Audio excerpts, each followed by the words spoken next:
Welcome, welcome, welcome. Welcome back to our episode.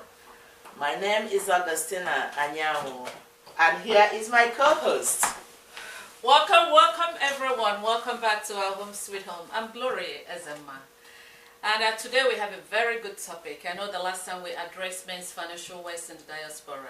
Today it will be men's financial waste in Nigeria. All right. So we'll give a little insight on things that men are doing in Nigeria to waste our resources, because I know that a lot of people talk about poverty in Nigeria, but I strongly believe that the money that we're looking for in Nigeria is in our pockets. Mm-hmm. The only thing is that we have to know how to utilize the money so that it can benefit our people. That's right. Once we stop competition. That's true. That's what I thought it is. That's true. So my dear friend, what are some of the advice that you're going to give our men in terms of how to cut corners to be able to, tighten their pockets so that they can utilize the money to build, a better Nigeria? Exactly. All right. Exactly. My dear, one songwriter said she don't know where to start. But as it is now, I think we have to start from somewhere. Because sometimes there are things people do, including me, and we don't realize exactly what is the outcome of it or the impact it have on other people. So this time around, we need some positive impact. We want other people to impact other people in a positive way, especially the rich heading to the poor, to help them so that everybody won't be running and building a fence around them. So I think if we stop competing buying cars, because a positive, like where we are now, I have seen a whole lot of Nigerians, one or two of them that say, okay, I want to buy a car. When they get there, they say, I want this, I want that, I want that. You will be standing there. A Nigerian man will pay for 3-4 brand new vehicles. Oh, this one is for my wife. This one, there is one that have no name. Then you know what that means. This one is I want to change my car. And then when you get to their home where they have all those big fence, you think they're having a meeting. All those cars belong to one particular person. One person. Then you're looking at it. Why are you investing in things that they can mess up right away? And every year a new one comes. So buying too many cars is not for transportation. You know what I Because if it's buses, you know that somebody will benefit from it. I'm talking about private use vehicles. So to me, I think it's a waste of investment. And at the same time, that money can be geared towards something else that can maybe help other people along the way, like building factories, industries, training the little ones, or helping in schools to rehabilitate some of our schools. That's true. So I don't know what you have to tell our men. That's something that you brought up. What? That I love so much. In terms of color, you know what I call it? Car collection. Yeah. Because actually, the Western world, they're the ones that build the cars. But we are the consumers. Yes, and we when are. we consume in everything, not only cars. I won't even use the word consume. I will use the word abuse, because we abuse something that's supposed to be used in a very good way. For example, the cars in the Western world. It's not a luxury. It's not a luxury. It's a necessity. When you go to every family in the Western world, most of them have like 2 cars, one for the husband and one for the wife. Yeah. But why do Nigerian men collect cars? You see, show of wealth. Okay, and then some of them can do it as a hobby, but for many people to buy so many cars, like I said in the other episode, one for Sunday, one for Monday, one to drop the children to school. You still remember that? You said? I still remember it. Okay. So these are money that we're tying up. And like I said, I know a lot of us want to make names, especially the men in Nigeria. We want people to know us. And then they go for the chieftaincy title. Yeah, that's the eastern world. The men in the east, eastern part of Nigeria. It's all over Nigeria. So, don't point finger at any side. I thought it's the the eastern part of Nigeria that go to chief this, chief that. Now they're having high chief. It's more chief. I know, because actually, I think one of the reasons why they're doing that is because they want people to know them and preserve like legacy. like I'm chief this of Ireland, this.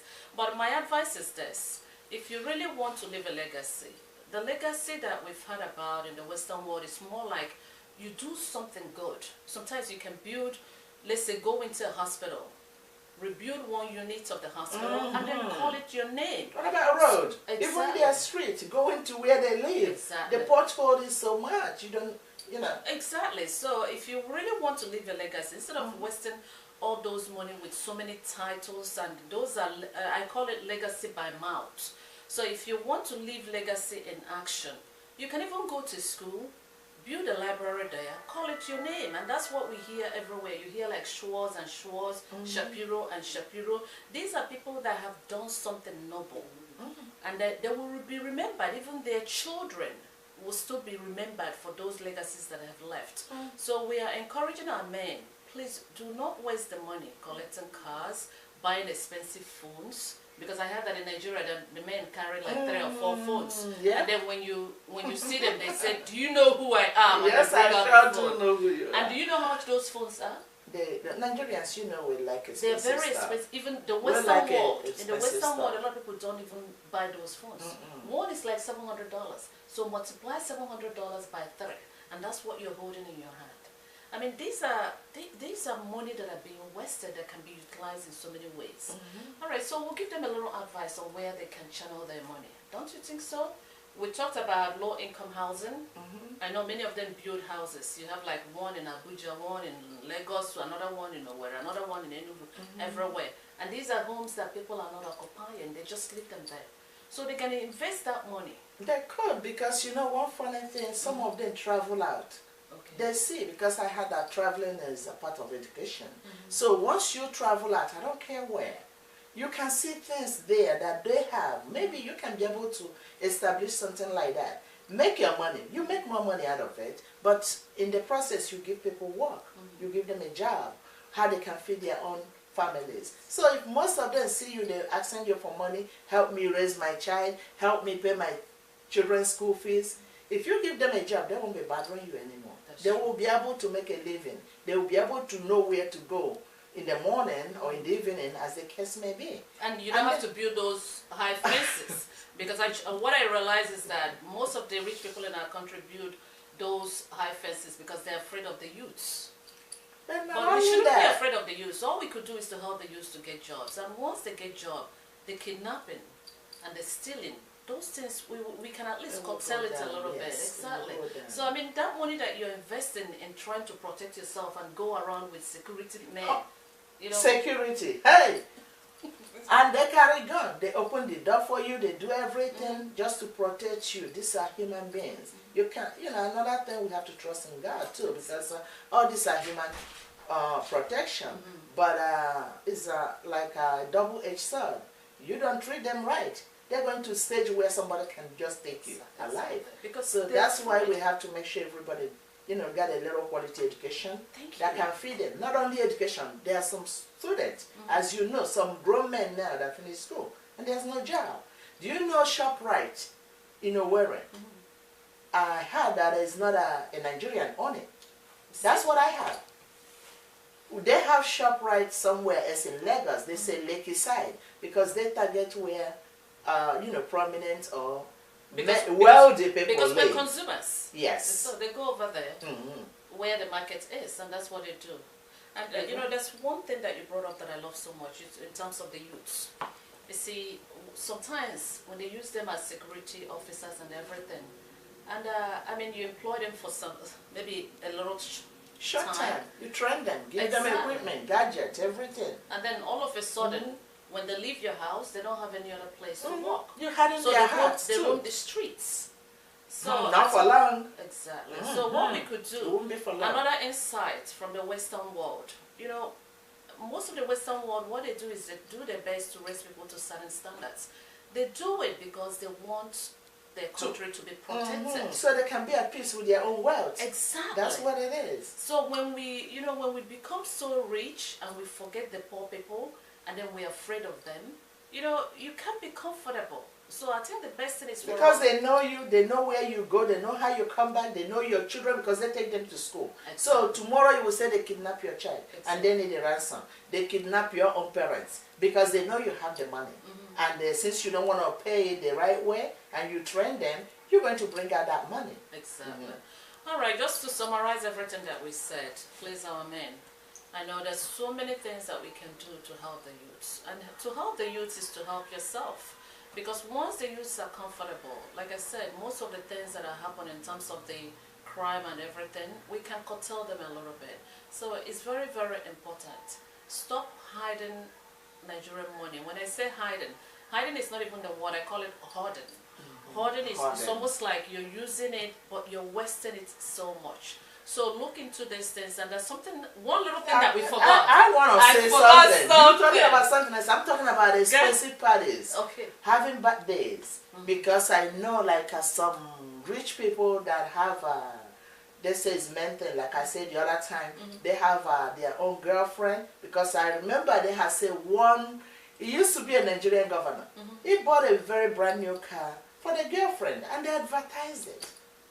So if any other person is indulging in things like that, you are wasting the family money too. Not only the family money, you cannot start, you cannot have your status wherever you think you place yourself. It does not work well because we look at the person as a low-life person. So all they have to do, make your money, God bless you with it, but you got to try to spread the wealth. You have to try to help people around you. You have to try, build factory, like my friend said. Do something that even if you die, your children will be so proud that this is your father. We don't know who Douglas is.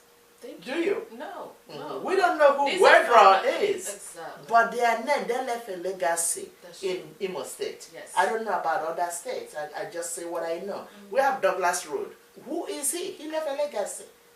That's true. Before he left Nigeria, he made an impact. So, but what can we do? Let's think. Including me, including any other man in Nigeria, those that tell their wife not to work, think about what to do so that even if you're gone today, your legacy will still linger. Because we are capable of doing it, we can do it, but let's not be discouraged in doing the good, that God placed us in position to do. That's true. And thank you so much. I love your advice, my friend.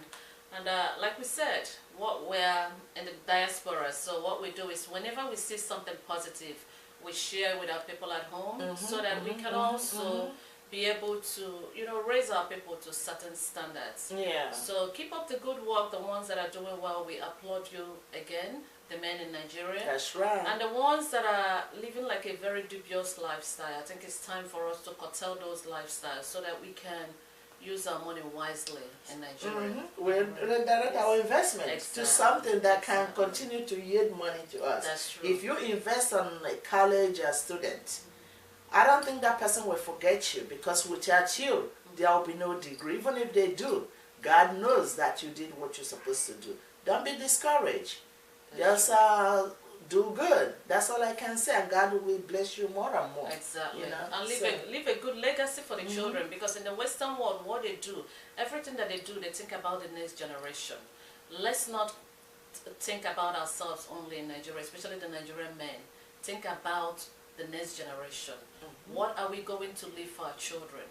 Even when we're gone many years from now, how do we want our children to live? Thank you so much for watching our episode. That's our advice today. That's right. Let's make our nation a better place. Exactly. At least the Nigerians, I know we're talking about all Africans, but let's make Nigeria a place that people will come to live and relax. And when you mention the word Nigeria outside, so people won't look at you like, where is Nigeria? Exactly. Or what are you talking about? Or are you safe when you go there? So we have the ability and the capability to make things right. So let's go to work again. Exactly. I think that you have any other thing, any advice? So thank you so much, everyone that has been watching our show. We appreciate all your comments. Yes. And you can email us at glorynezemma@yahoo.com or anyanwutina@aol.com. May God bless you. So look forward to our next episode. Thank you, viewers. Thank you. Your comment is so important to us. Thanks. So please continue to send us word of advice, word of encouragement. It matters to us a lot. Thank you, and God bless you all.